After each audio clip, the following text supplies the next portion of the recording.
So it's no profound statement to say that art over the last 120 years has seen some changes that have left people in a state of confusion, shock, sometimes disgust.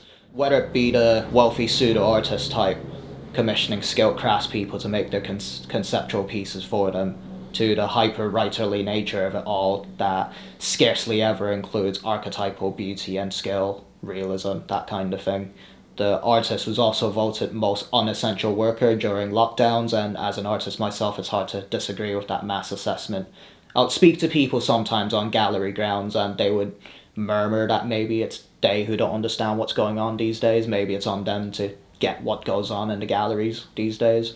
With what philosophical and economic circumstances have led to this exact landscape, thinking like that would be playing into the hands of the people running the show, whose intentions are far from wholesome and virtuous.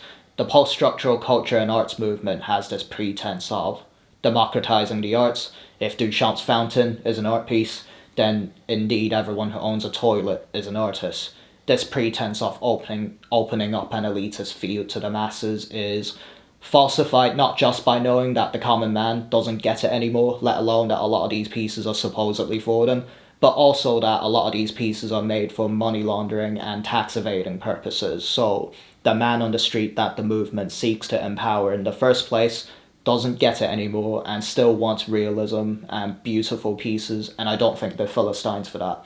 To say that they merely lack the expensive liberal arts degree to help them get such pieces as the banana taped to the wall is absurdly backwards. Statistically, art is more of a closed-off circle jerk than ever, with those at the top earning an extortionate amount as the average artist gets increasingly poorer, and the industry's overall revenue stream exceeds even that of music and films, which is shocking to hear, being that higher art is not in the common parlance, so that's how swimming with filth it is up top. And academia has certainly allowed it to worsen with its intellectualizing of these aesthetics, often not caring for the consequences. The reasons given for these trends were more justified in the last century, but with every art movement we've seen disparities and sometimes quite drastic style shifts even within singular movements. Think of the Greeks, for instance. The last century has remained very stable compared to all else, and I think that's testament to the degenerative powers of the theories and laziness from the artist's behalf. The turn of the century brought upon a more pessimistic viewpoint towards life. You get thinkers like Nietzsche in particular, Freud, Marx, Darwin. Real life was often boiled down to little more than a fatalistic battleground of the animals, and then ascertained by great literary writers like Faulkner, Frost, Eliot, and then proven in cataclysmic fashion by 2 world wars, the Holocaust, the Great Depression, the atom bombs, the Cold War, all pretty terrible. So the thesis statement then that real life was too grisly to be captured in the older, more beautiful forms recognizable in the Renaissance sounded pretty fair back then. The poet Philip Larkin calls irresponsible exploitation of technique a contradiction to the way real life was. So representation of real life had to be distorted. Because we didn't know what truth or reality was anymore, it had to be deconstructed and represented in a multiplicity of cubist angles and viewpoints. Some great works were still made during this period, and I'm not saying that the aforementioned writers are not worth reading at all, but then you get to the postmodern period with its vast will to unmaking, as Ehab Hassan calls it. No better signified than Rauschenberg's erasing of a de Kooning piece, leaving nothing but a blank canvas in its wake, an image we know all too well these days. This allows for a tall poppy syndrome to occur where artists who feel like they can't compete resort to denigrating old values and standards and foregrounding theory above all else. This postmodern turn occurred in every field, and its pathological effects are still felt today. They hate grand narratives and this Cartesian skeptic pitfall where there are simply too many interpretations of an object for there to be any canonical agreement on what the object is used as justification for how the notion of how there can be no interpretations at all. And the very act of categorization is in itself problematic and prejudicial. So according to them, you couldn't make artwork that was better than the blank canvases because that would be a toxic power move on your part, and that there was no such thing as better.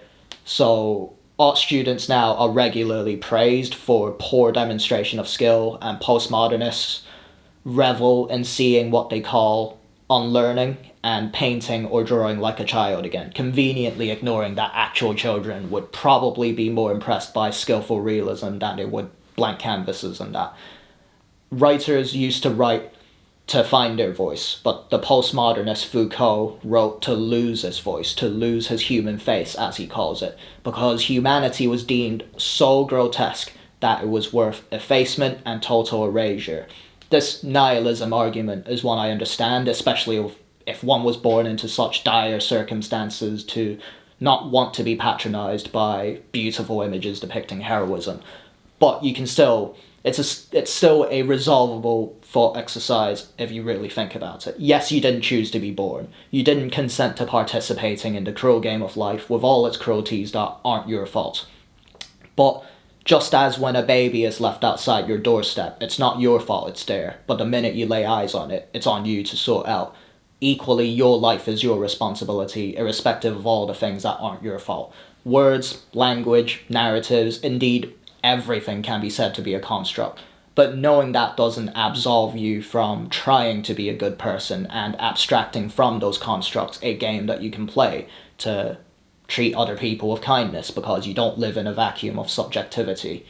And the game abstracted, the vision and game abstracted from art for the longest time has not been progressive, and I think that it's about time that that changed. The modernists failed to resolve the issue of a shared disruption of what constitutes truth and reality, but the postmodernists' net zero statement is proving not to be the answer either. Nietzsche himself said that we ought to recreate our own values. Every time an artist stares down a blank canvas, they are posed with the question of what's worthy of depicting. That's a value judgment. So you can say that art is a recreation of reality in the artist's values. Artists and philosophers are now tasked with having to create for reality a positive vision of the world to fill that void, to proverbially put the pieces of the postmodern mirror back together. And I don't mean by creating patronizing pieces of escapism, as often pejoratively labeled by the postmodernists. Art should never ignore real life, but it can act as a thought exercise.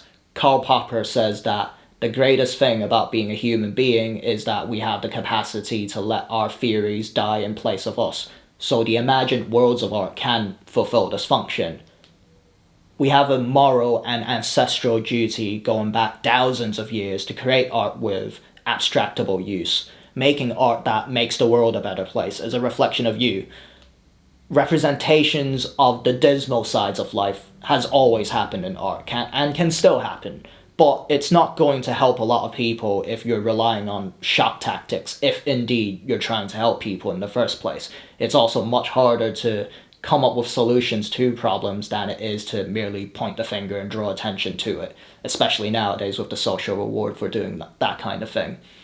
People are much better equipped to shut down solutions to things with their fractionating individualism and self-exceptionalism. They're the exception to every rule. So equally, you can say that the lack of heroism and meaning in art is a form of cowardice. You fear being judged, you fear being wrong, but in order to get anywhere, you have to risk being wrong. So artists have to learn to be brave again. If it isn't outright depictions of romanticism and beauty, then some aesthetic skill and finesse has to be demonstrated. Art's never not been an elitist field, but in, say, the Renaissance period, you at least had to go through cycles of apprenticeship to gain the skills to somewhat justify your privilege in life, whereas nowadays you only need the privilege to influence the market. So skill becoming a real construct and foregrounded issue again is the only way we can push back against the rot and fight back against what's happened. Not just to justify the artist as being an artist again, but art as being art again overall. So if the prospect of being deemed unessential is one that bothers you, I think that's a pretty good place to start. So make something pretty, you dickheads.